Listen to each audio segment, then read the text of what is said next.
بسم اللہ الرحمن الرحیم۔ لیں جی 8 ذی الحجہ کی آپ کو ویڈیو مل گئی، اب آگے 9 ذی الحجہ، یہ بھی میں اسی سے بتا رہا ہوں آپ کو، ٹھیک ہے۔ 9 ذی الحجہ آپ کو وہ لے گئے عرفات میں، چاہے وہ بے شک آپ کو رات میں لے جائیں کیونکہ رات میں بھی لے جاتے ہیں وہ، چاہیں کہ آپ صبح جائیں، وہ آپ کی مرضی ہے، لیکن مناسب یہ ہے کہ اگر آپ کو وہ رات کو جانے کو کہیں عرفات تو آپ چلے جائیں، کیونکہ مینا میں 5 نمازیں پڑھنا سنت ہے۔ اگر آپ کی اس طرح 4 ہو گئی ہیں اور صبح فجر وہاں نہیں وہ پڑھنے دے رہے اور مینا جانے کا کہہ رہے ہیں تو آپ ان کے ساتھ تعاون کریں اور چلے جائیں۔ جب آپ عرفات پہنچیں وہاں جا کے بالکل ریلیکس رہنا، کوئی جھگڑا نہیں، کوئی جگہ کی بحث مباحثہ نہیں، یہ میں ساتھ حکمتی چیزیں بھی بتاتا جا رہا ہوں۔ اگلی چیز سنت ہے کہ اگر حج کا خطبہ ہونے سے پہلے آپ اگر کسی کو غسل کرنے کا موقع مل جائے تو کر لیں، نہ ملے تو کوئی بات نہیں۔ میں کسی کو پریفر اس وجہ سے نہیں کرتا، وہاں رش ہوتا ہے بہت زیادہ، اور آپ یہ نہ ہو کہ اپنی سنت پوری کرنے کی جگہ میں وہاں واش روم کم ہوتے ہیں اور دوسروں کو تکلیف پہنچے، اس لیے اس کو نہیں کرنا۔ وہاں جا کے میں یہ کہتا ہوں، پریفر کرتا ہوں آرام سکون سے رات کو اگر وہ آپ کو لے جائیں چلے جائیں، صبح فجر کی نماز پڑھ کے سکون سے آرام کریں، 10-11 بجے اٹھیں، کیونکہ آگے آپ نے پورا دن چل رہے ہیں۔ اصل ٹائم تو ظہر سے مغرب تک ہے جس میں اپنی عبادات کرنی ہے، یہ نہ ہو اس سے پہلے اپنے آپ کو تکا لیں، پھر آپ نے مزدلفہ بھی آنا ہے، تو یہ مصروف دن ہے۔ اگلی چیز آگئی، مسجد نمرہ جانا سنت ہے اگر کسی کا دل ہو، اگر آسانی ہو تو چلے جائیں ورنہ اپنے خیمے میں رہیں۔ میں پریفر کرتا ہوں اپنے خیمے میں رہیں کیونکہ فرض واجب نہیں ہے نا۔ مسجد نمرہ جا کر امام کے ساتھ نماز پڑھیں تو دونوں نمازیں ملا کر، یاد رکھو اس میں کنفیوژن دور کروں، کنفیوزنگ والا مسئلہ نا حاجی نا وسوسے میں چلا جاتا ہے، وسوسہ تو لینا ہی نہیں، اپنے خیمے میں رہو، مسافر ہو مسافر والی پڑھو نماز، مقیم ہو مقیم والی، ظہر کے ٹائم ظہر، عصر کے ٹائم عصر۔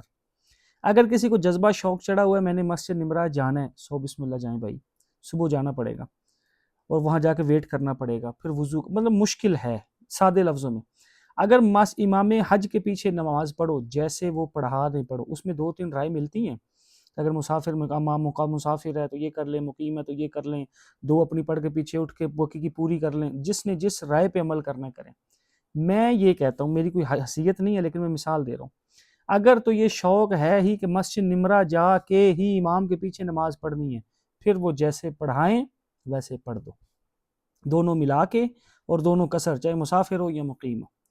لیکن میں اپنی ذات سے مسجد نمرہ نہیں جاتا، اپنی رائے بتا رہا ہوں، میں اپنے خیمے میں رہتا ہوں، ظہر کے ٹائم پہ ظہر پڑھتا ہوں، عصر کے ٹائم پہ عصر، مسافر ہوں تو مسافر والی میں موسٹلی مقیم ہی ہوتا ہوں کیونکہ میرے حج کے 5 دن ملا کے 15 دن ہوتے ہیں۔ ظہر کے ٹائم پہ ظہر، عصر کے ٹائم پہ ہی عصر پڑھتا ہوں، اور وہ بھی جو ٹائم ہمارا حنفی ہے اس میں لیٹ، اول وقت میں نہیں، تو میں وہاں جب عصر کا ٹائم داخل ہونے والا ہوتا ہے میں جبل رحمت کے پاس آ جاتا ہوں، وہاں آ کے نماز پڑھ لیتا ہوں۔ آپ کی مرضی ہے وہاں پڑھیں، جبل رحمت کے پاس آ کے پڑھیں، آپ کی وہ مرضی ہے، لیکن خیموں میں پڑھ لیا کریں۔ کھلے آسمان کے نیچے دعائیں مانگنی ہیں، خوب دعائیں مانگنی ہیں، سارے ذکر اذکار سب کر سکتے ہیں، یہ بتا بھی دیتا ہوں۔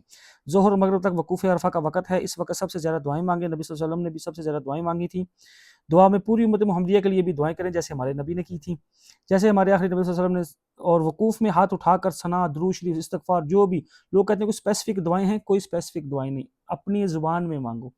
وہ دن ہے کہ جس دن سب سے زیادہ مغفرتیں کی جاتی ہیں، خوب کھل کے جم کے مانگو اللہ سے، کھلے آسمان کے نیچے کھڑے ہو کے، تھک جائیں تو بیٹھ جائیں، خیمے میں چلے جائیں، بہنیں پردے کا اہتمام کے ساتھ دعائیں مانگیں، یہ وہ دن ہے، پھر نصیب ہو نہ ہو۔ یہ میں جبل رحمت کے پاس ایک دعا اکثر کرتا ہوں کہ اللہ مجھے یہ منظر جب تک زندہ ہوں ٹی وی پہ نہیں دکھانا، جب تک زندہ ہوں بس بلاتے رہنا، تو آپ بھی یہ مانگا کریں۔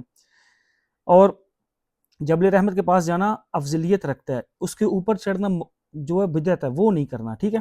خوب وہاں دعائیں مانگیں، اور آپ کا وہاں کوئی بھی ایسا کام نہیں ہے۔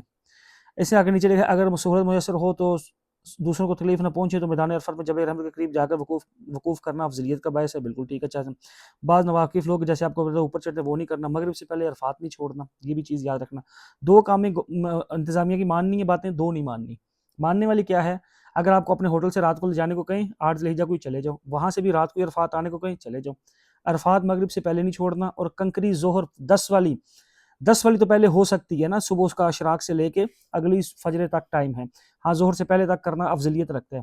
11-12 کی کنکری کبھی ظہر سے پہلے نہیں، زوال سے پہلے نہیں کرنی، یہ ان کی بات نہیں ماننی، ٹھیک ہے۔ ایک اپنی قربانی کا میسج آنے سے پہلے حلق نہیں کرنا۔ اچھا، مزدلفہ میں یہ اگر آپ نے وہاں رہنے، آرام سکون سے عبادت، سکون سے رہیں، سارے اعمال کریں خیر و فیت سے، وہاں سے جب آپ نے مزدلفہ کے لیے نکلنا ہے، اس میں لوگ کنفیوز ہوتے ہیں، یہ میں چیز بتا ہی دیتا ہوں۔ مزدلفہ آپ نے نکلنا ہے، میں یہ کہتا ہوں جبل رحمت سے پیدل ٹریک لے لیں، نہیں تو بے شک ٹرین لے لیں۔ مزدلفہ پہنچ کر آپ نے مغرب اور عشاء پڑھنی ہے، نہ رستے میں پڑھنی ہے، جو رستے میں پڑھ رہے ہیں جو بھی کر رہے ہیں ان کو چھوڑ دیں، آپ نے مزدلفہ پہنچ کر پڑھنی ہے۔ اگر جلدی پہنچیں تو عشاء کا ٹائم ہونے کا ویٹ کریں، اور اگر آپ اتنا ٹائم لیٹ ہو جائے، آپ کو لگے کہ فجر کا ٹائم آج داخل ہو جائے گا، ایسے اتنا کوئی ہوتا نہیں ہے، تو پھر بے شک راستے میں پڑھیں۔ لیکن یہی ایک میں طریقہ وہی بتا، مزدلفہ آگے آپ نے کیا کرنا ہے، مغرب اور عشاء کو دونوں کو ملا کے پڑھنا ہے۔ پہلے مغرب کے 3 فرض، پھر عشاء کے اگر مسافر ہے 2 فرض، اور مقیم ہے تو 4 فرض۔ اس کے بیچ میں ایک اذان دینی ہے، اس کے ایک اذان اور ایک اقامت کے ساتھ 2 اقامتیں بھی کر سکتے ہیں ہر نماز کے ساتھ، دونوں ٹھیک ہیں۔ لیڈیز کو اگر محرم ہوں تو جماعت کے ساتھ نماز پڑھ لیں، محرم نہ ان کے ہوں تو وہ میں ویسے بھی پریفر کرتا ہوں وہ پردے کا اہتمام کر کے، وہاں تھوڑا پردہ کرنا مشکل ہوتا ہے بٹ کرنا تو ہے، تو وہ اپنی انفرادی نماز پڑھ لیا کریں۔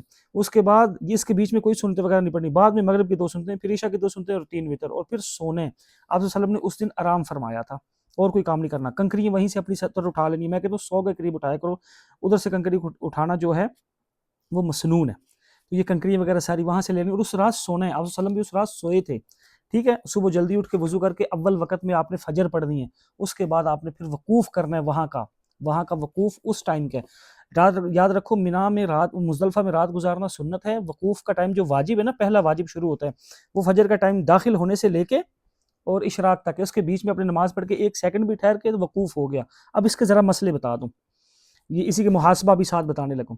اگر کسی حاجی کا خیمہ نیو مینا مزدلفہ میں آ گیا اور وہ مینا میں وقفہ نہیں کر سکا، نیو مینا، اچھا اس میں کی چیز یاد رکھو، میں ساتھ ساتھ یہ کلیئر کرتا جاؤں۔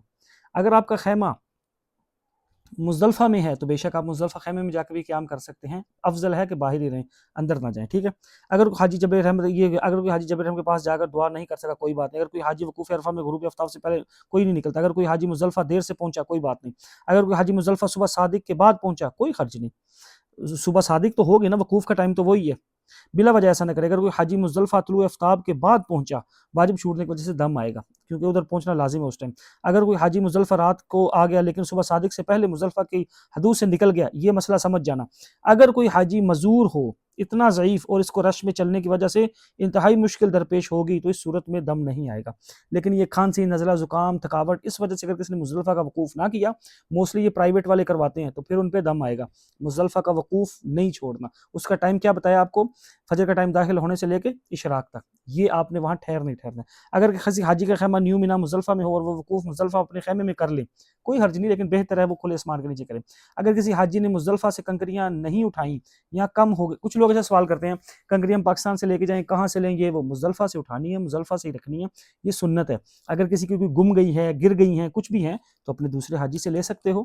صرف یہ یاد رکھنا ہے کہ وہاں گری پڑی جو جبل رحمت کے پاس ہیں وہ نہیں اٹھانی۔ اگلی چیز، میں 10 کا دن تو کل شروع کروں گا نا، میں اگلی ویڈیو میں 10 کا دن لے کے آتا ہوں۔ مزدلفہ کی میرے خیال سے بیچ میں کوئی چیز چھوٹ نہیں رہی، بہنیں ہماری پردے کا بھی اہتمام وہاں کریں، خوب عافیت آسانی سے رہیں، کوئی پریشانی والی بات نہیں ہے۔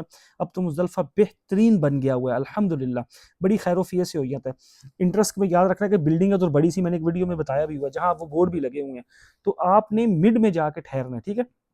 اور جب تک ہلکی ہلکی روشنی، جب آپ کو مزدلفہ میں دیکھے کہ ستارے چھپ گئے ہیں، ہلکی روشنی ہونی شروع ہو گئی، وہاں بھی دعائیں مانگا کریں۔ ہماری بہنوں کو، بھائیوں کو وہاں سے نکلنے کی جلدی ہوتی ہے، نکلنا نہیں ہے۔ یاد رکھو آپ صلی اللہ علیہ وسلم فرمایا، مفہوم ہے، جو میری دعائیں عرفات میں قبول نہیں ہوئی وہ مزدلفہ میں ہوئی ہیں، تو وہاں خوب دعائیں کرنی ہیں۔ پھر آپ نے آرام سکون سے تسلی کے ساتھ مزدلفہ کے لیے نکلنا ہے، اور مزدلفہ سوری کہہ رہا ہوں، جبل رحمت اس کے لیے نکلنا ہے، جمرہ کے لیے۔ اگر راستے میں آپ کا خیمہ ہے، بے شک اپنا سامان وہاں چھوڑتے جائیں، اگر کسی کو راستے اتنے پتہ ہیں۔ اگر راستے میں خیمہ نہیں آ رہا تو کوئی بات نہیں، آپ اسی طرح چلتے رہیے گا۔ یہ ہو گیا آپ کا 9 ذی الحجہ۔ انشاءاللہ میں اگلی ویڈیو میں آپ کو 10 ذی الحجہ، کیونکہ 10 ذی الحجہ کا دن مصروف ہوتا ہے، تو میں انشاءاللہ کوشش کرتا ہوں اس کو کم ٹائم میں کور کروں انشاءاللہ۔